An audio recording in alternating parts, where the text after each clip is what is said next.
자, 이어서 진행하겠습니다. 예, 67번 문제입니다. 관리규약 준칙 포함 사항 이렇게 쭉 돼 있는데 이번에 이제 새롭게 이제 들어간 부분이죠. 이것도 개정이 됐는데 이게 이제 들어가면서 사실 이제 주관식 형태로 나올 때 이제 어떤 부분을 가로를 칠 것이냐. 뭐 딱히 뭐 이 승용차에 가로를 친다 뭐 이런 부분은 꼭 아닐 수는 있어요. 근데 마땅한 부분은 없습니다. 마땅한 부분이. 그러니까 새로 들어갔기 때문에 개정이 됐기 때문에 어떤 형태로든 이게 이제 지문 유도가 될 텐데 그래서 일단 승용차를 가로를 쳤고요. 일단 그런 측면에서는 객관식으로 나올 확률이 있어요. 그래서 이 공동주택 주차장 임대 계약에 따른 이러한 부분이 이제 관리규약 준칙에 들어있다라는 걸 이제 기억을 하시면 될 것 같습니다. 승용차예요. 승용차. 그러니까 이제 이 화물차라든지 이런 것들에 대해서는 같은 입주자 차량이어도 입주자 간 민원이 있습니다. 이거 사업용 차량이 왜 여기 주차를 하느냐 뭐 이런 이야기도 있거든요. 그러니까 이런 이야기는 아니고 화물차나 이런 사업용 이야기는 아니고 이 도심 지역에 있는 공동주택 같은 경우 낮에 이 비어 있는 이 주차 공간을 어떻게 이제 윈윈하면서 활용할 수 있는 방안이 없을까 이런 측면에서 이 조항이 이제 올해 새롭게 들어갔다. 이 부분 신경 쓰면 될 것 같습니다. 자, 그 다음에 68번 문제 있어요. 68번. 이건 이제 여러분들 이제 정말 잘 알고 계시는 문제죠. 회의 소집 요구를 합니다.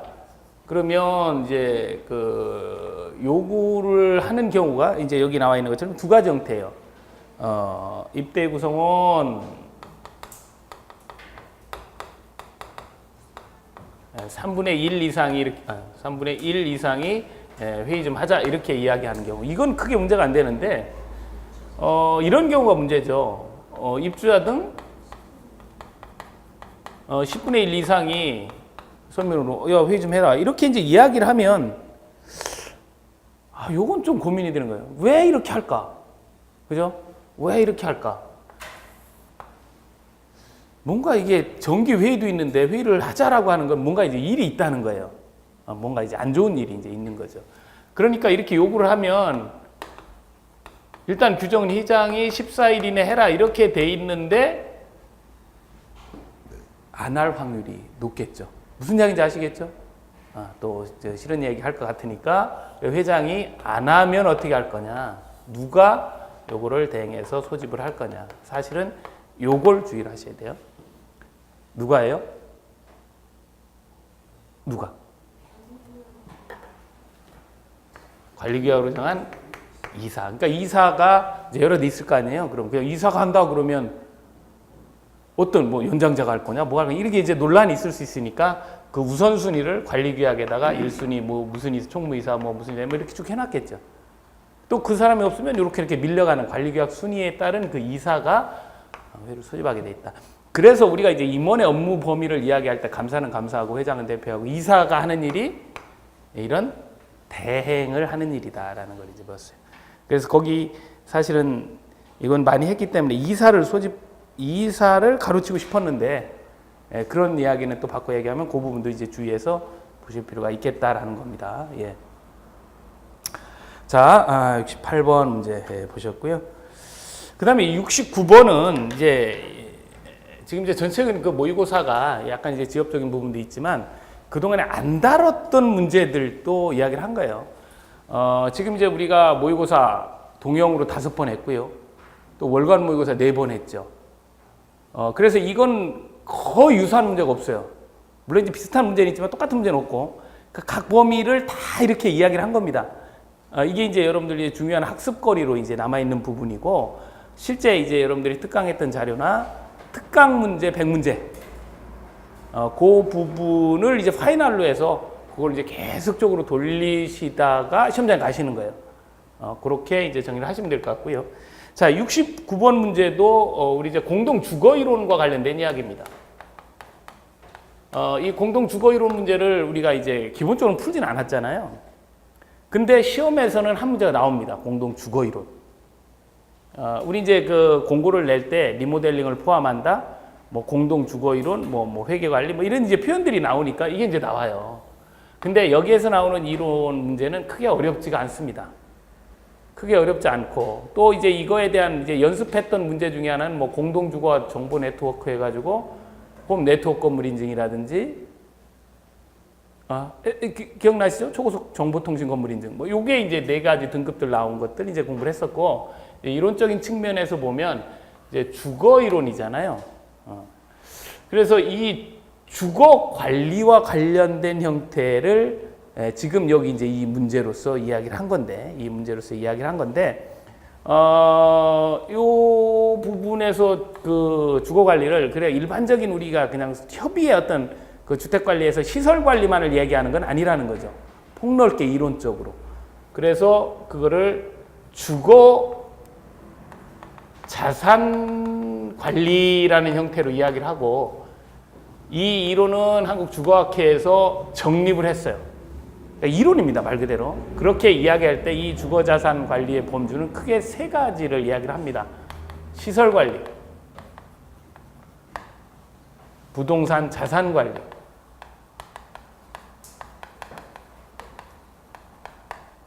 그리고 입주자 관리를 얘기를 해요.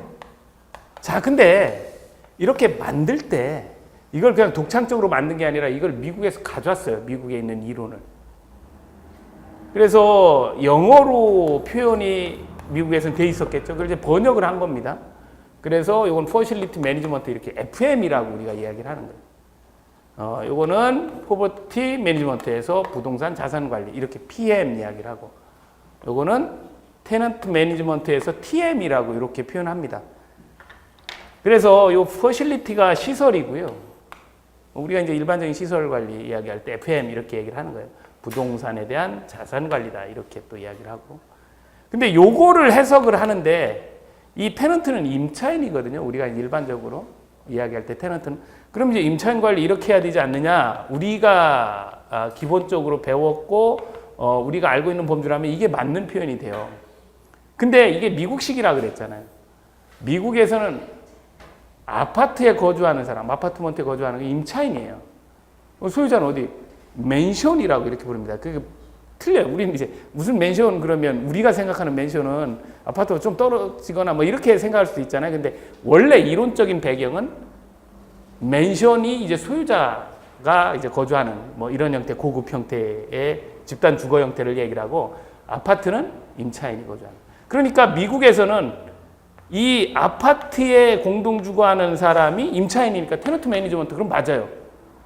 그리고 그 사람들이 이 테넌트는 입주자예요.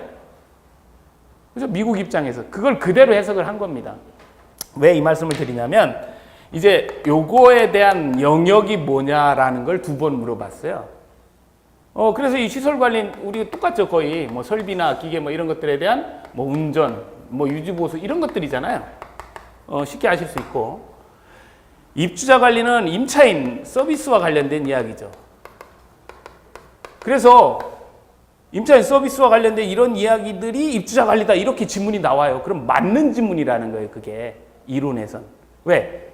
이 입주자 관리가 실제 내용은 테넌트 매니지먼트가 미국식 표현으로 하면 이게 맞으니까 테넌트는 임차인이잖아요. 그걸 이렇게 옮겼을 뿐이죠.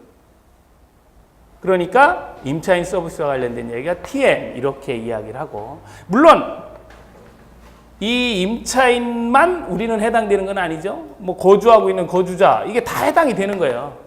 우리가 그냥 통괄적으로 이야기. 근데 우리 법에서는 입주자 틀리고 사용자 틀리고 입주자 등 틀리고 막 이렇게 법으로 이야기할 부분은 아니에요. 왜? 여긴 이론이기 때문에 그 부분은 다 빼고 그냥 다 거주자에 대한 이야기다 이렇게 해석을 하시면 좋을 것 같습니다. 그리고 이 부동산 자산관리 범주에 드는 것이 거기에 나와 있는 거죠.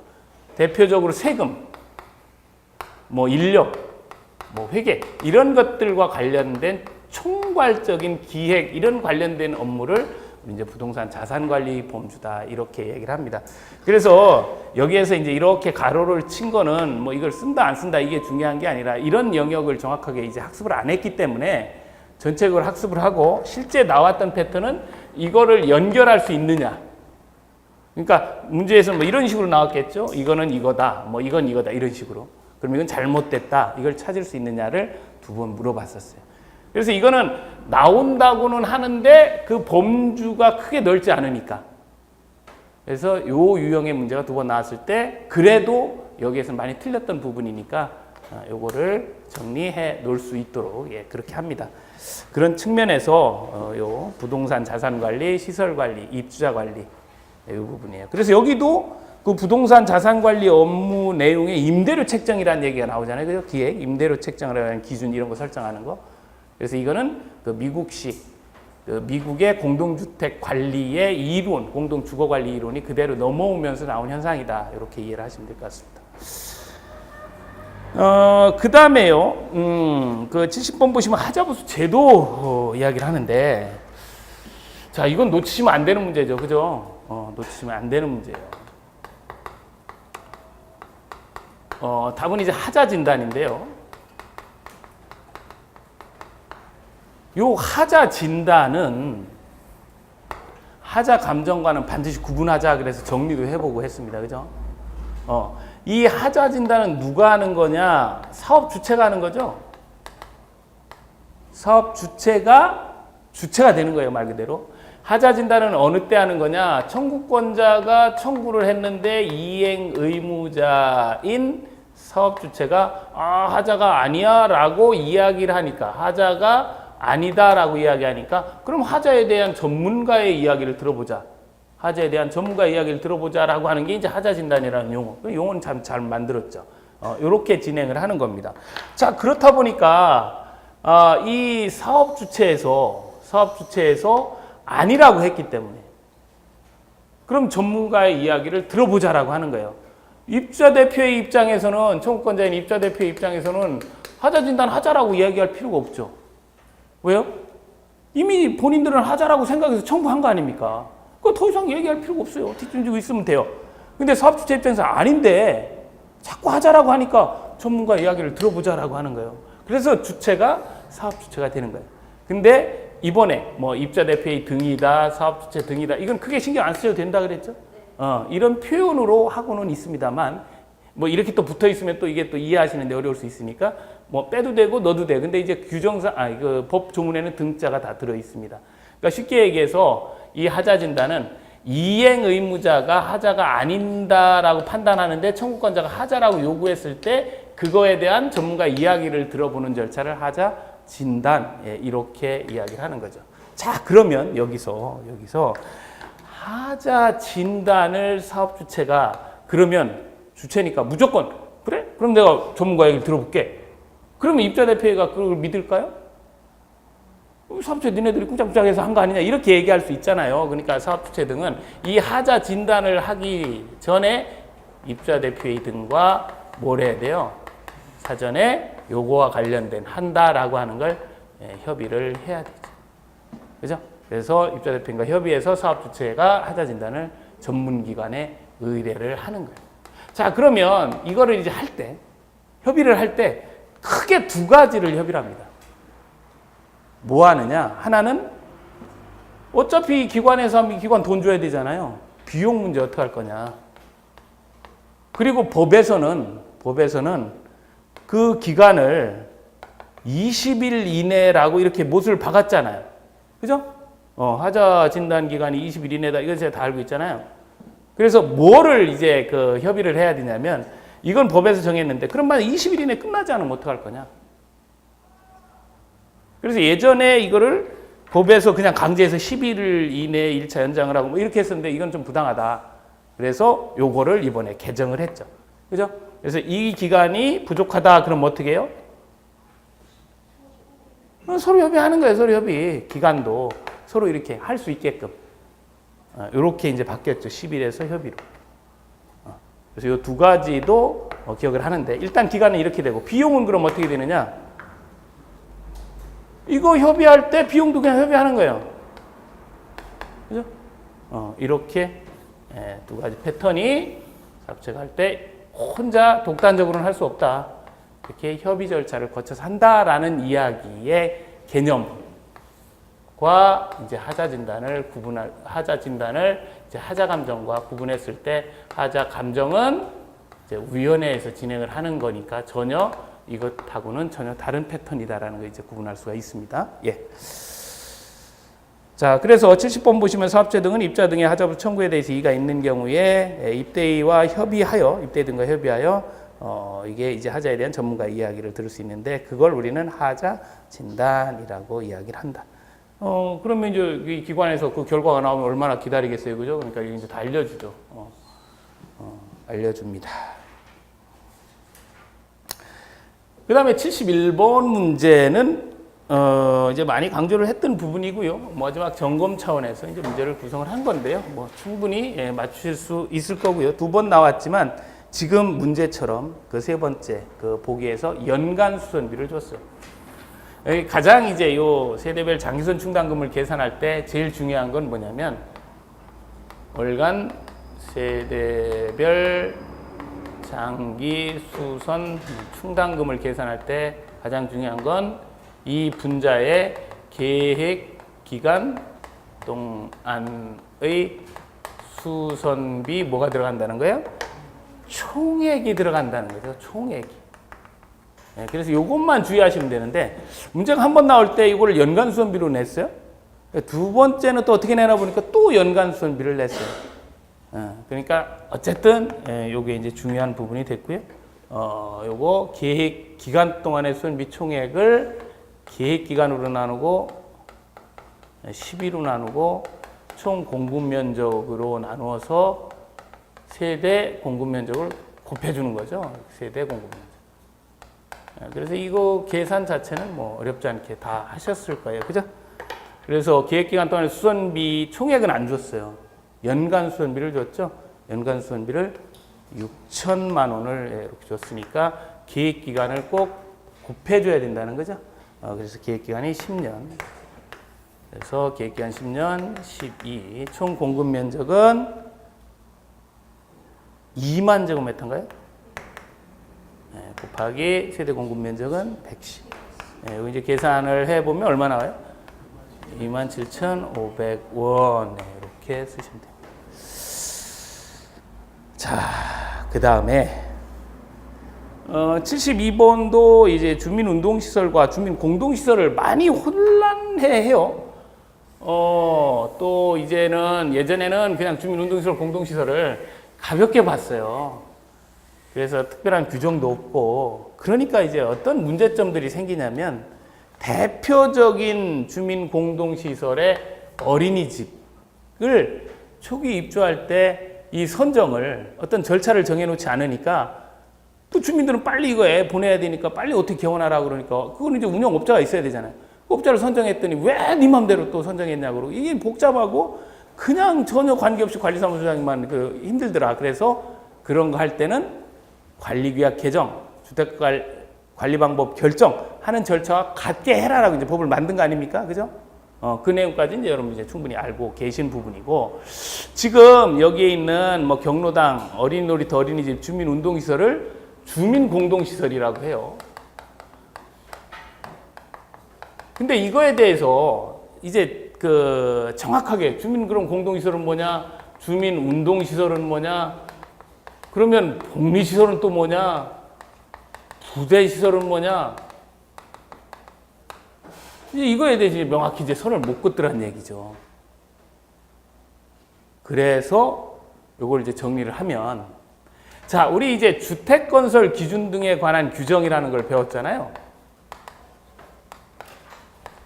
등에 관한 규정을 배웠어요. 이거는 뭐냐면 사업계획 승인 받아서 짓는다.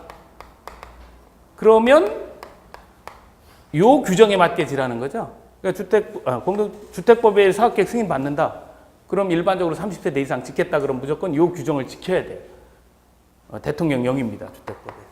그래서 사업계획 승인 받는다라고 할 때 공동주택만 짓는 게 아니라 부대 복리시설 같이 짓는 거잖아요.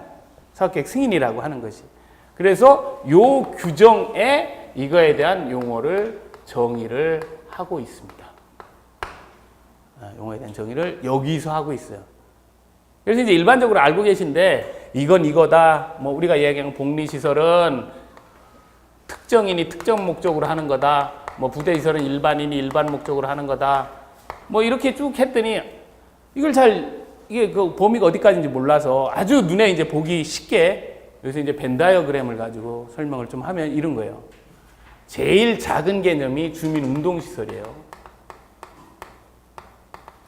그래서 이 주민운동시설은 뭐 이게 실내에 있든 실외에 있든 관련법에 의해서 이렇게 신고하도록 한 그 체육시설이 있어요. 그거를 주민운동시설이라고 합니다. 이걸 포함해서 뭐 경로당, 어린이집 이런 것들 다 포함된 개념이 주민 공동시설이에요. 그러니까 이 주민운동시설은 다 주민 공동시설이 되는 거죠, 그죠? 그리고 이 주민 공동시설은 뭐냐면 주민 공동시설은 주민이 공동으로 이용하는 시설이죠. 그래서 이거를 다른 말로 하면 뭐냐면 입주자 공유인 복리시설이 되는 거죠. 근데 단지에는 복리시설이 이것도 있지만 또 뭣도 있어요. 그렇죠? 입주자 공유 아닌 복리시설이 있죠. 그래서 입주자 공유 아닌 복리시설이 또 이렇게 있습니다. 공유 아닌 복리시설이 있고 또 부대시설이 있죠. 부대시설이 또 이렇게 있는 거예요. 부대시설. 그리고 공동주택도 여기 있죠. 이런 것들을 다 모아놓은 걸 뭐라고 한다고요? 단지. 네. 주택 단지. 그래서 공동주택관리법에서는 이게 공동주택 단지가 되는 거죠. 그죠? 요렇게. 단지는 이렇게 구성되어 있습니다. 그러니까 주민운동시설과 운동시설과 공동시설을 이제 구분할 때 이렇게. 요렇게 되어 있는 거다라고 하시면 훨씬 더, 이렇게 보시기에 훨씬 더 편하다. 이렇게 볼 수가 있어요. 자, 예. 그래서 여기 이제 주민 공동시설이란 운동시설이 포함된 개념이다라는 거죠. 운동시설이. 예, 바로 요겁니다. 요거. 운동시설이 포함된 개념이다. 그래서 이제 이 주민 공동시설에서, 우리가, 그 면적을 예전에는 어린이집이나 뭐 또 어린이 놀이터나 이런 거에 면적을 제한을 뒀었는데 지금은 그렇게 안 하고 총량제로 하죠. 주민 공동시설 총량제. 그래서 1000세대 미만은 세대 곱하기 2.5, 1000세대부터는 500에 2, 그죠? 예. 물론 100세대 이상인 경우에만 해당이 돼요. 그죠? 왜? 주민 공동시설은 100세대 이상에 설치하게 돼 있으니까. 이렇게 하면 이제 정리가 다 끝났습니다. 자, 그 다음에 73번. 예, 정말 부담 없이 풀 수 있는 문제 나왔죠? 자, 이거는 건설에 관한 이야기잖아요. 우리 이제 이거 소음 관련해서 이거 정리했죠? 다 알고 있는 숫자를 정리를 해봤잖아요. 65dB 미만,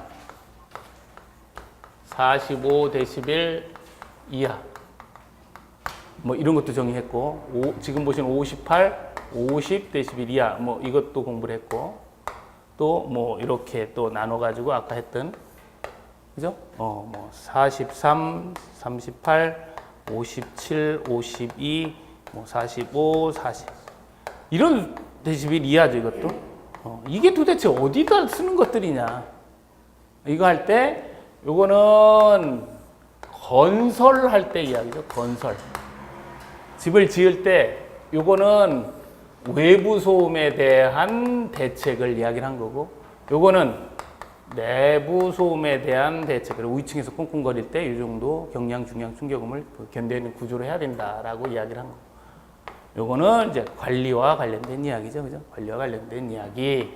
그래서 요거는 건설과 관련되니까 요 조항은 주택건설 기준 등에 관한 규정이 나와 있는 거고, 관리와 관련된 부분이니까 공동주택 관리법에 요게 이제 나와 있는 이야기입니다.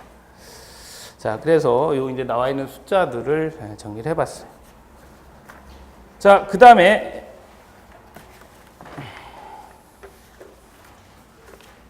이제 74번 장기수선 충당금액 요율과 적립금액, 예, 관리규약, 장기수선 계획, 예, 잘 쓰셨을 겁니다. 그래도 거기 그 요율을 관리규약으로 정할 때 뭐를 감안한다고요? 내구 연한, 그런 것들은 법적 조항이기 때문에 그 내구 연한도 가로치면 쓸 수 있어야 돼요. 뭐 거기를 노후도, 사용 연수 이런 식으로 쓰시면 안 됩니다. 그건 용어기 때문에 내구 연한. 자, 75번은 이제 아까 살펴보셨고요. 76번도 뭐 많이 했던 것 중에 하나지만, 그죠? 주관식으로 물어볼 때 내가 쓸 수 있느냐, 쓸 수 있느냐, 영어로 직접 쓰기는 어렵겠고, 포밍, 그럼 이걸 그냥 포밍, 이건 어떻게 할 거냐, 뭐 이런 문제점이 있기 때문에 이 외래어 표기는 안 나올 것이다라고 저도 3년 전까지 그렇게 얘기를 했었어요. 근데 덜컥 뭐가 나왔냐면 크로스 커넥션이 나왔습니다. 크로스 커넥션. 그러니까 이게 나올 수 있구나, 그죠? 이건 이제 채점자한테 넘어가는 거죠, 그죠? 근데 뭐 이런 것들은 거의 이의 신청하면 다 맞습니다.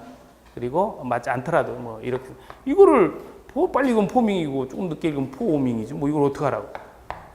그래서 지금 거품이 나는 현상. 그래서 이 문제의 의도는 외래어도 나올 수 있다, 나왔었다 라는 의미로 문제를 구성을 한 겁니다. 자, 그 다음에 77번 문제인데요. 이것도 화재 안전 기준 문제죠. 그래서 요번 모의고사에서도 화재 안전 기준 문제가 3문제예요 또. 근데 이건 굉장히 의미가 있습니다. NFSC 101 하니까 소화기구 이야기인데, 우리 이제 소화기를 분류할 때 A급 화재, B급 화재, C급 화재 이 공부했죠, 그죠?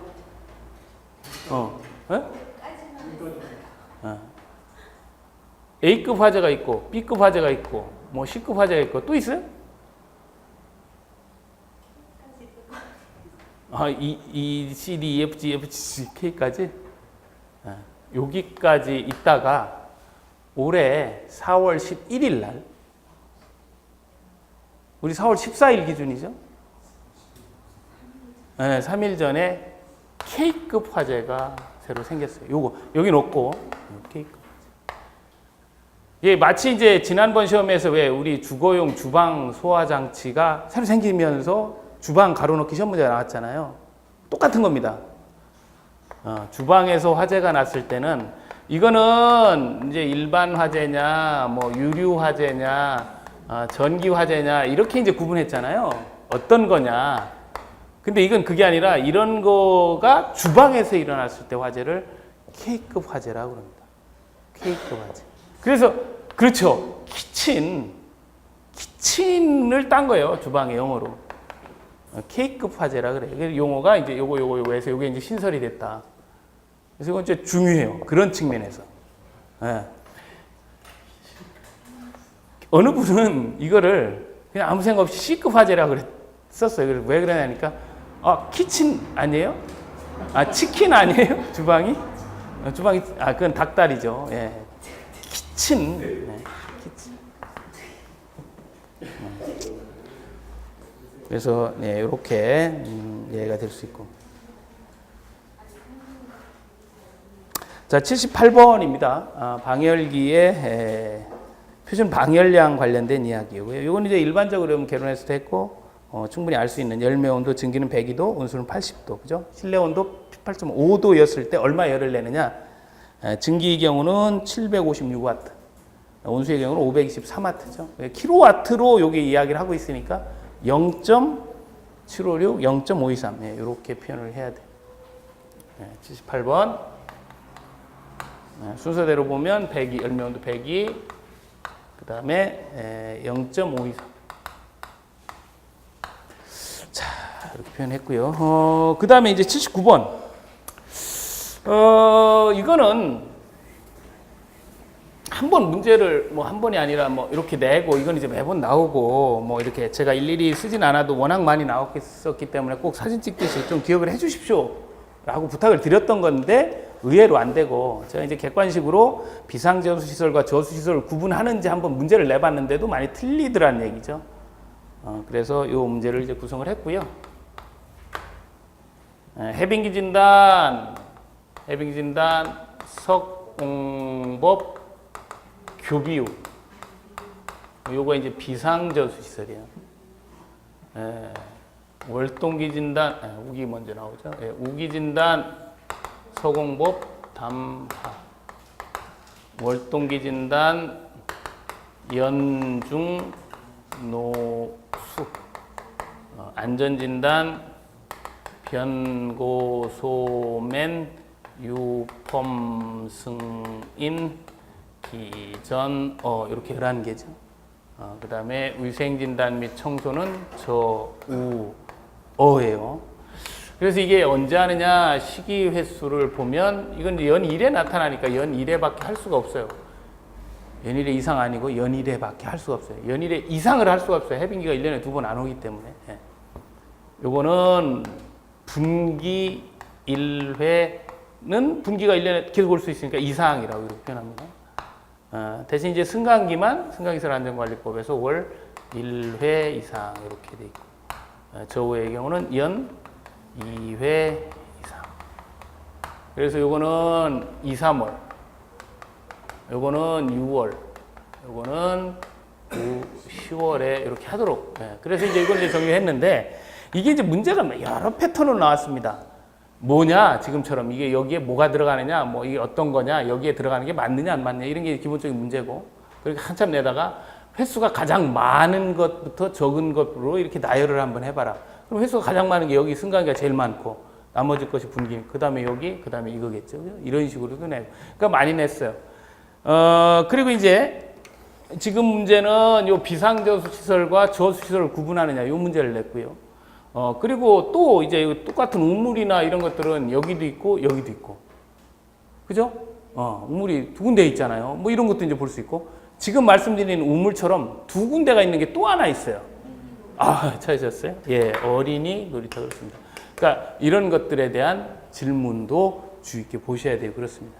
그러니까 가장 좋은 방법은 이거를 옮겨놓는 방법이 제일 중요하겠다. 이렇게 보여집니다. 자, 그 다음에 80페이지 문제를 보시면, 80번 문제죠. 80페이지가. 80번 문제를 보시면, 우리 이제 실내 공기질 관리법 관련된 문제죠. 실내 공기질 관리법 관련된 문제.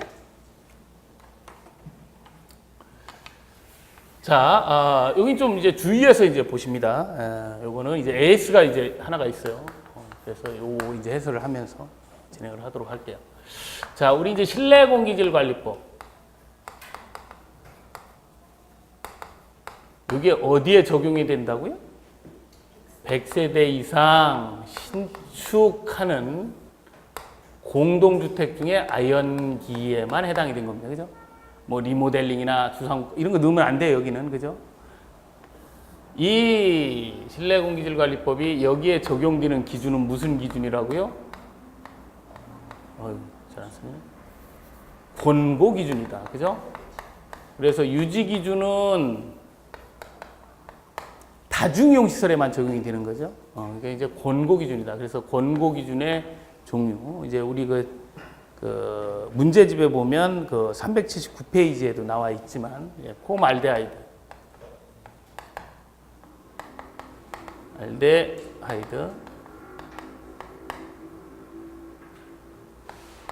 뭐 벤젠, 스틸렌, 에틸렌, 에틸벤젠, 뭐 이렇게 자일렌, 톨루엔, 라돈, 이렇게 개정이 됐죠. 그래서 요거에 대한 기준치가 요건 210 마이크로그램 이하 세제곱미터. 단위 생략하고 30, 300, 360, 700, 그죠? 700, 1000. 자일렌은 단위가 달라서 200, 100g. 이렇게 이하다. 자, 이렇게 이제 권고 기준이 되어 있습니다. 자, 그런데 요 라돈의 경우는 기준을 만들어 놓고 바로 시행하지 말아라. 그래서 요 시행 시점을 법은 2006년도에 만들었는데 이 법 시행을 1년 충분히 넘게 준 거예요. 그래서 2018년 1월 1일부터 요거는 시행한다. 이렇게 이야기가 돼 있어요. 그 별표에 요 표현이 돼 있습니다. 그래서 지금 이제 이게 문제와 관련해서 볼 때 그러면 라돈의 권고 기준이 있느냐?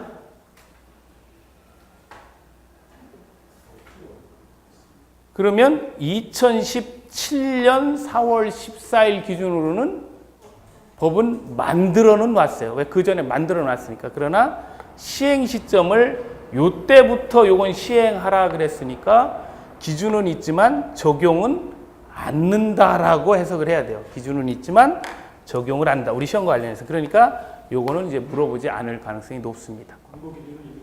권고 기준에는 있어요. 법을 만들어 놨는데 시행 적용만 이때 하라는 거죠. 적용만. 그러니까 그걸 이제 애매하게 물어보면 또 이게 문제거리가 되니까 우리 4월 14일 기준으로는 이게 적용이 돼요, 안 돼요? 안 된다. 예, 이렇게 정리하시면 됩니다. 자, 그리고 요거 이제 개정과 동시에 또 두 가지가 또 같이 개정이 됐잖아요. 하나는 입주 7일 전, 그죠? 7일 전부터 60일간 해라라고 하는 것은 그때 같이 개정을 했어요. 근데 이건 그때부터 시행을 해라. 적용이 되는 겁니다. 그리고 또 오염물질, 예, 정확히 표현하면 실내 공간 오염물질 해서 1,2,1산화탄소에서 미세먼지까지, 그리고 PM 2.5, 그리고 곰팡이, 그리고 요건가요? 네, 요게 이렇게 들어가서 17가지는 유효합니다. 그리고 이제 하나 개정된 게 요 문제죠. 요 80번 문제. 그래서 오염물질 방출 건축자재 사용 제한과 관련된 이야기예요. 그래서 요 부분에서 뭐 여러분 잘 아시는 것처럼 접착제, 페인트, 실란테, 퍼티는 예전과 같습니다. 그럼 이제 뭐가 개정됐느냐? 벽지나 거기 나와 있지 않지만 바닥재, 벽지나 바닥재를 일반 자재라고 안 하고 그냥 이렇게 벽지, 바닥재 이렇게 하고 그 수치는 총휘발성 유기화합물을 4로 정하고 있어요. 그럼 관계없어. 근데 이거 이제 숫자 표기할 때 우리 지문에는 2.5, 1.5가 있기 때문에 4.0 이렇게 돼 있어요. 그럼 이제 이걸 쓰실 때 이렇게 쓰시면 돼요. 근데 어떤 오류를 범하기 쉬우냐면 막 급하게 쓰다가 4.0 이렇게 쓴다고요, 본인은. 분명히 점 찍었잖아요, 저도. 근데 읽을 때는 40으로 읽을 수가 있어요. 이런 오류가 나올 수가 있어요. 그러니까 긴장을 하다 보니까. 그러니까 그냥 4 이렇게 쓰면 맞아요. 의미가 통하면 된다 그랬잖아요. 4나 4.0. 근데 4.0이라고 쓸 때는 확실히 4시고 점 찍고 0 이렇게 찍으셔야 돼요. 근데 이걸 뭐 이 4도 그렇고 2도 그래요. 2.0도. 저도 금방 찍었어요, 2를. 근데 못 느끼잖아요. 이런 경우가 나올 수 혹시 있으니까 뭐 2.5 이런 것도 마찬가지죠. 이렇게 되면 관계없는데 2.5 이렇게 되면 이게 25인지 모르죠. 그러니까 그런 걸 찍을 때 주의하시라는 거죠. 근데 4.0은 4라고 쓸 수 있지만 2.5는 25라고 쓸 수가 없잖아요. 2라고 쓸 수도 없고. 그러니까 이런 거 찍을 때 2.5 이렇게 확실히 구분하게 이렇게 할 수 있도록 그렇게 합니다. 콤마 이렇게 하시면 또 안 돼요. 근데 이게 참 이게 찍는 거는 애매하잖아요. 그죠? 그러니까 이런 소지가 있는 것들은 가급적 문제에서 뺍니다. 나중에 소지가 있는 혹시 나오더라도 점 찍는 거에 2나 4 이런 숫자는 같이 찍힐 수 있으니까 좀 주의를 해야 되겠다. 자, 이렇게 해서 80번 문제까지 이제 말씀드렸고요. 전체적으로 이 실전 모의와 관련된 동영이 5번 나왔는데 우리 이제 학습이 1년간 한 내용에 대한 동영이 아니라, 그러니까 뭐 입문 과정도 하고, 여러분들 그 1년간 그 1차 공부할 때 입문 과정하고, 기초 과정하고, 기본 과정하고, 심화 과정하고, 요약 과정하고, 문제풀이 과정하고, 이렇게 쭉 하고 동영 모의고사를 본 거는 공부했던 걸 가지고 이렇게 문제를 내니까 점수가 나오지요. 근데 실무는 2달 안에 요약, 문제풀이 뭐 이걸 다 한꺼번에 하고 동영발학을 뭐 한 게 뭐 있어요. 그러니까 그냥 공부한 내용을 내도 점수가 안 나오고요. 그럴 바에는 이걸 가지고 정리 겸 학습. 그러니까 이 앞에서 제 끝에까지 문제를 다 구성하는 거예요. 동영을 통해서. 그래서 이 동영 모의고사 5회는 어떻게 구성을 한 거냐면 전체의 내용을 앞에서부터 문제가 나올 수 있는 거, 이건 주관식이다, 이건 객관식이다, 이렇게 분류를 하면서 5회분을 한꺼번에 만든 문제입니다, 이게. 그래서 전범위의 이야기예요. 그렇기 때문에 그 주안점은 개정된 부분을 위주로 했고요. 그래서 요거를 잘 활용하시고, 요건 공부하신다, 이렇게 생각을 하셔야지, 내 공부했는데 왜 점수 안 나? 이러시면 안 돼요. 공부한 거에 대한 최종 결정은 어디서 나오느냐? 특선 100제 하잖아요. 그 100문제는 다 마시는 내용이에요, 여러분들. 거의 100점 가까이 맞을 수 있는 문제들로 구성이 됩니다. 왜? 그건 같이 풀면서 공부를 하는 거니까. 그러니까 공부한 걸 정리하는 거니까. 그래서 거기서 좀 자신감을 좀 가지시고, 예, 지금 여기 점수가 안 나왔다.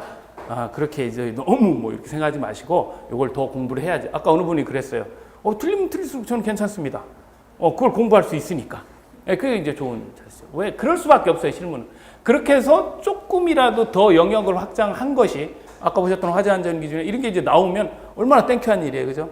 사실 그러한 부분들을 염두에 두고 이제 문제 집필을 했습니다. 자, 이렇게 이제 실전 모의와 관련된 동영 모의고사 과정을 여러분들 이제 고생 많이 하셨고요. 뭐 치 많이 났을 거예요. 저한테 욕도 많이 하셨을 거고 충분히 이해를 합니다. 저는 여러분들이 시험장에서 미소를 띌 수 있게끔 그런 측면을 진행을 했으니까요. 시험 잘 보시고 마지막 그 문제 특강까지 잘 마무리를 하셔가지고 훌륭한 관리사무소 소장이 될 수 있게끔 자격증 취득 꼭 할 수 있도록 합니다. 예, 수고하셨습니다. 감사합니다.